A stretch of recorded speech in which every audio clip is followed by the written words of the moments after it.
क्या दुनिया का सबसे ताकतवर मुल्क अब बेबस हो चुका है?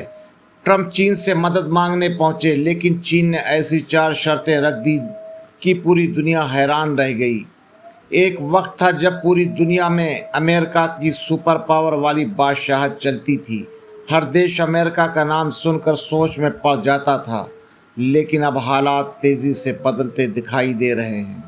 ईरान के साथ बढ़ते तनाव और जंग जैसे हालात ने अमेरिका की इज्जत और रुतबे को बड़ा झटका दिया है।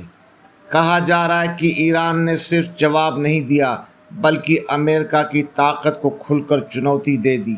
सबसे बड़ा असर पड़ा हार्मुज़ स्ट्रेट के मसले पर। पूरी दुनिया जानती है कि रास्ता तेल और कारोबार के लिए कितना अहम है। जब यहाँ तनाव बढ़ा तो अमेरिका की भी टेंशन बढ़ गई। अब डोनाल्ड ट्रंप बड़ी उम्मीद के साथ चीन पहुँचे हैं। माना जा रहा है कि अमेरिका चाहता है कि चीन किसी तरह हालात को संभालने में मदद करे, लेकिन कहानी यहीं पलट गई। रिपोर्ट्स के मुताबिक चीन ने ट्रंप के सामने 4 बड़ी रेड लाइन रख दी, यानी ऐसी बातें जिन पर कोई चर्चा नहीं होगी। पहली रेड लाइन, ताइवान पर कोई बात नहीं होगी। दूसरी, डेमोक्रेसी और ह्यूमन राइट्स पर लेक्चर नहीं। तीसरी, चीन की राजनीतिक व्यवस्था पर सवाल नहीं। और चौथी, चीन के विकास मॉडल पर कोई टिप्पणी नहीं। अब सोचिए, अगर इन मुद्दों पर बात ही नहीं होगी तो आखिर ट्रंप चीन जाकर क्या हासिल करेंगे? सोशल मीडिया पर लोग कह रहे हैं कि अब अमेरिका पहले जैसा दबदबा खोता जा रहा है। कुछ लोग इसे दुनिया के बदलते पावर गेम का संकेत बता रहे हैं।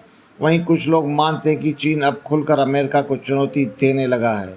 सबसे दिलचस्प बात यह है कि कभी अमेरिका दूसरे देशों को शर्तें देता था, लेकिन आज हालात ऐसे हो गए हैं कि खुद अमेरिका को शर्तें सुननी पड़ रही है। क्या ये दुनिया में नए सुपर पावर के उभरने का संकेत है? क्या अमेरिका का दबदबा सच में कमज़ोर पड़ रहा है, या फिर सिर्फ एक राजनीतिक खेल है?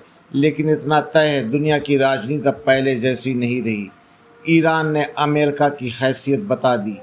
अब दुनिया खुलकर अमेरिका के सामने आंखें दिखा रही है। आपकी क्या राय है? कमेंट्स में बताइएगा।